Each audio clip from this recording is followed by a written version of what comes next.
If you've ever wondered if you can love God and still be furious at Him, then this episode is for you as I bring in our good friend and trauma-trained therapist, Meghan Riordan Jarvis, to talk about anger in the body when we go through grief.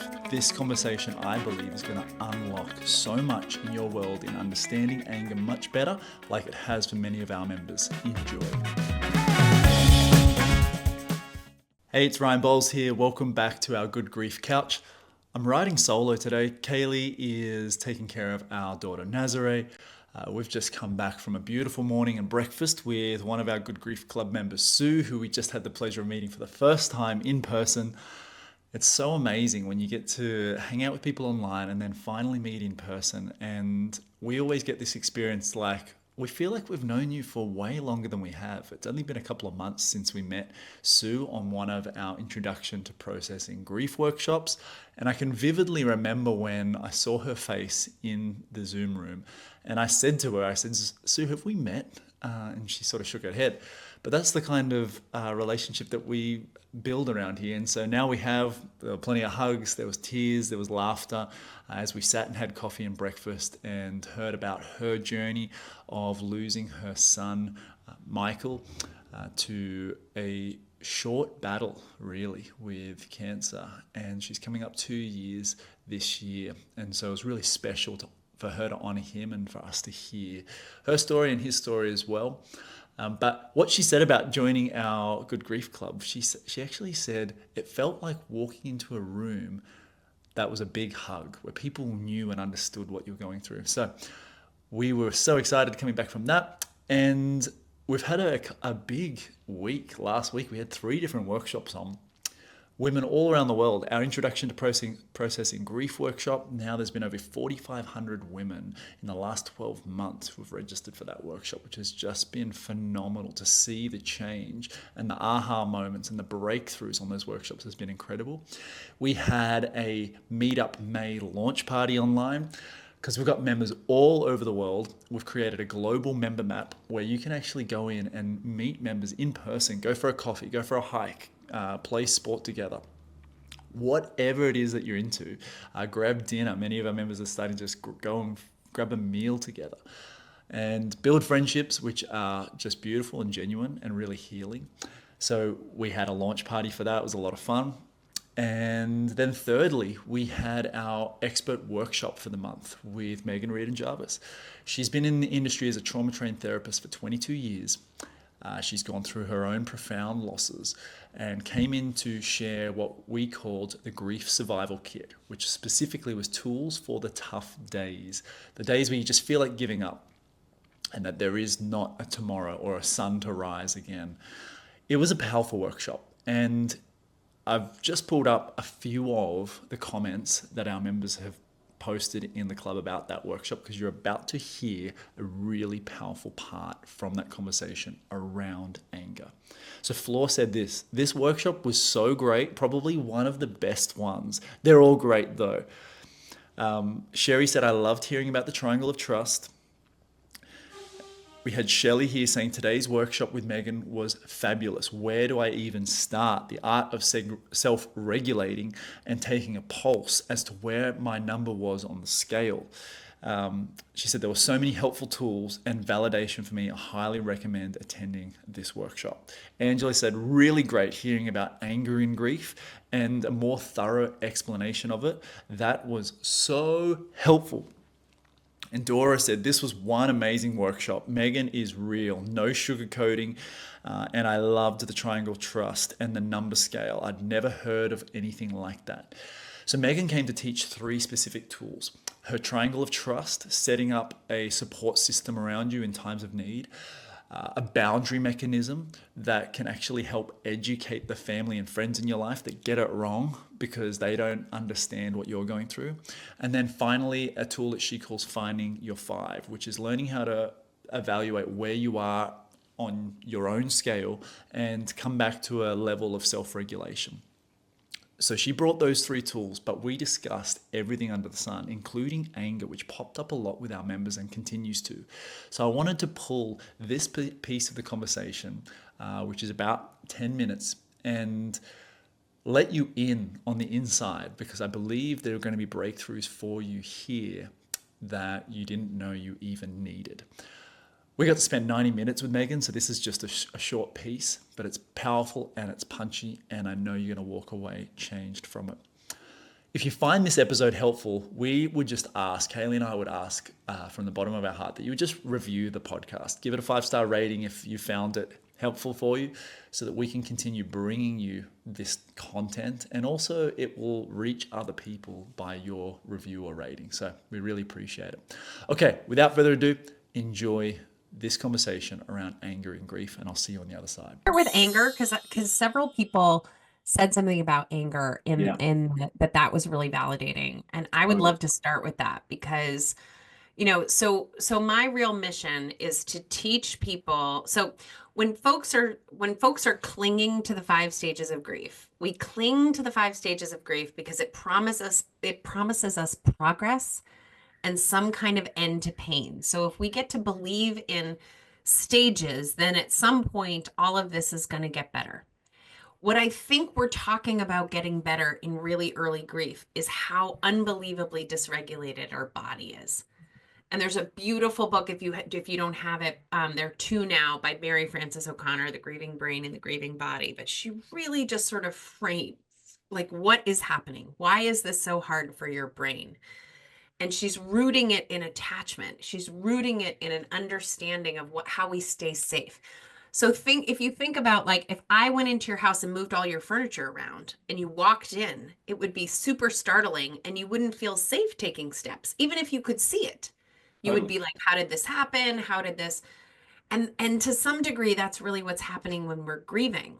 And what is really a beautiful way of showing up for yourself, particularly your anger or your sadness or your collapse or your disconnect or your dissociation. It's really beautiful if you think about your body as having instinctive protective responses to something that it believes is untenable. Right? So one of the things that I say to my grievers all the time, they say, like, I cannot live without my child. And I say, I know you can't. I believe you. You can't. And people seem to do it. So the you that is right now is going to have to grow in some way that we don't even understand. And I'll come back to that because I also with communities that have some spirituality, I have a little story that I will talk about that I think also is helpful in this concept of, like, how is it that everyone says they can't do it and then we all do it? What Mm-hmm. what is that, right? But anger is your fight response. So when something terrible happens, we have a progressive response. And most people don't know that. Most people think your instincts, your fight, flight, and freeze responses, they think it's like, oh, just pick one from the bag. But that's not actually how it works. You fight first, always. Then you flee second, always. And those are from the active part of your brain. The sympathetic nervous system activates those first. And if you are able to fight or run away, you kind of are all right. It's when you can't do those things, the body and the brain shift into the parasympathetic nervous system and it just freezes and it tries not to die. And that is where trauma lands. That's where the damage ends up tattooing into your system. And the thing about loss, I mean, you can fight it for a second and you can flee it for a second. When my friend Bart died, I was on the phone just saying, no, no, no, no, no, no, no. But it only lasted 90 seconds. You can't fight it. And I know people that have, like, run away when someone gave them bad, but they only ran 50 feet. There's Sure. no there's no fighting and there's no running.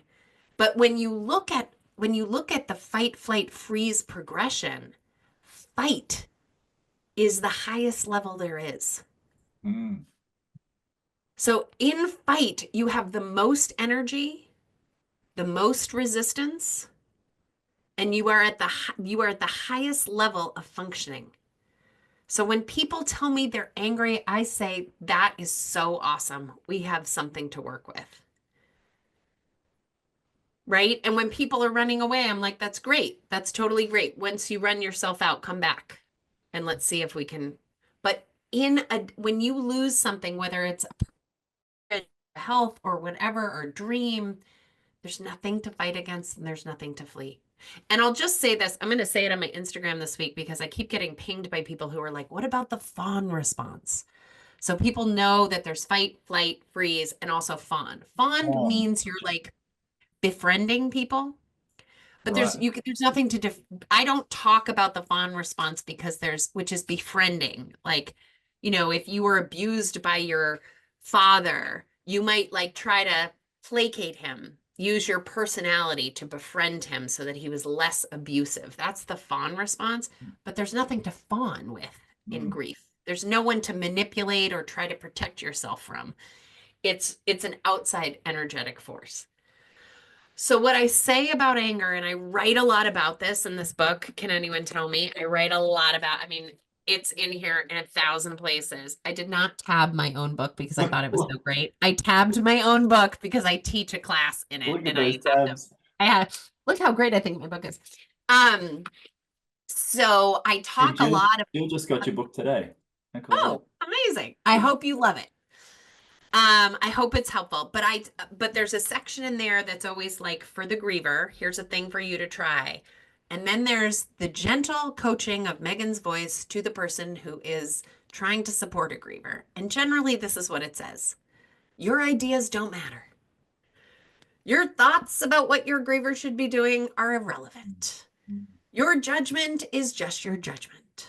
Here are things that we need to look out for. Here are ways that you can be supportive, but you don't know anything because even the griever doesn't know anything. The biggest fights I had with people were because they were telling me they knew things, which, by the way, the hubris of telling somebody who's an expert in grief for 22 years that you think they should be doing something else is amazing.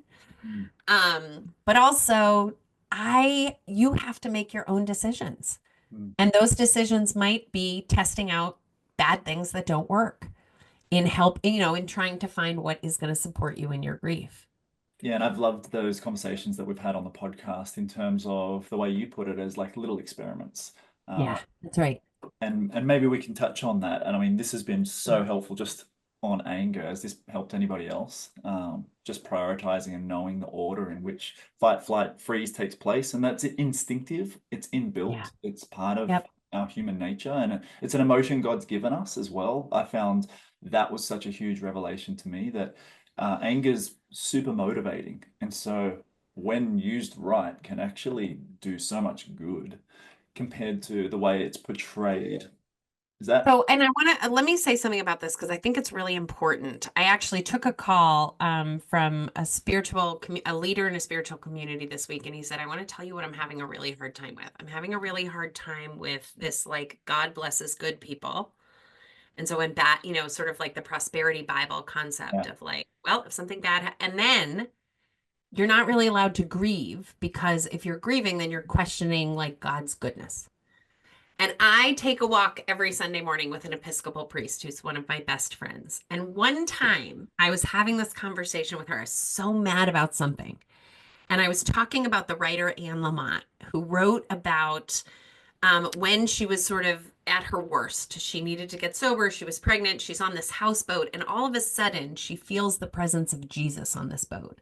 Mm, And so I'm saying to my friend, like, Jesus has never showed up in the corner of my room. Like, how come this writer gets to, and there are a couple of people that I've read, and so I was describing feeling jealous.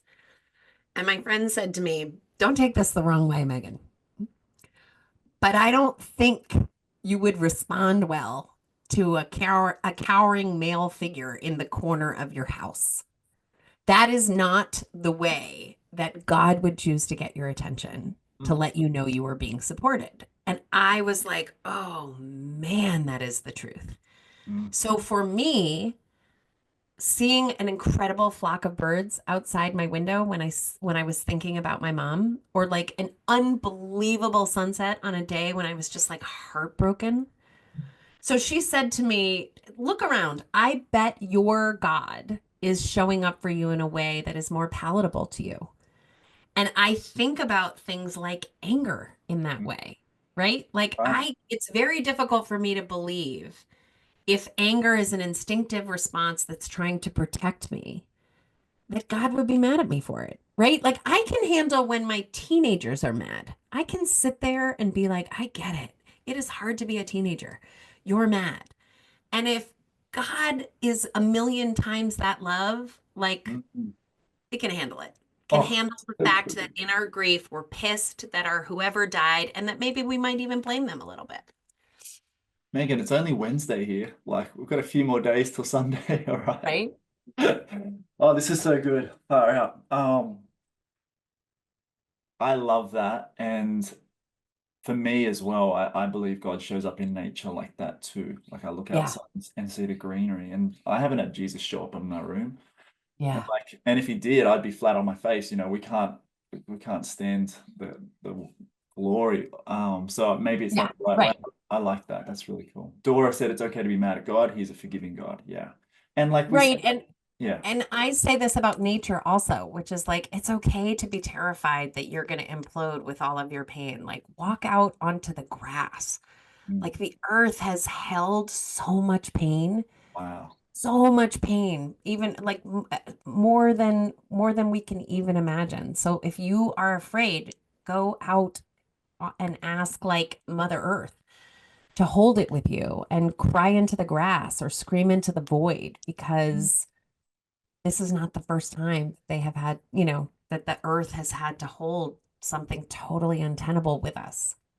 Just don't try and punch things. I tried punching a brick wall once, and the wall won. Okay, so just No.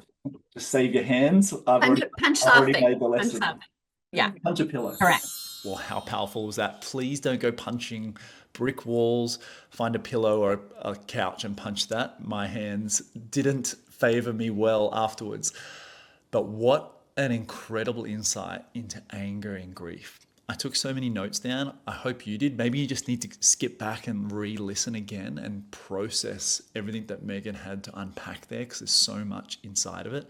And like I said, that was just a 10-minute snippet of 90 minutes of gold and wisdom that we got with Megan. And if you're going, Ryan, well, how do I get on a workshop with someone like her or catch the replay, which is fully available to you?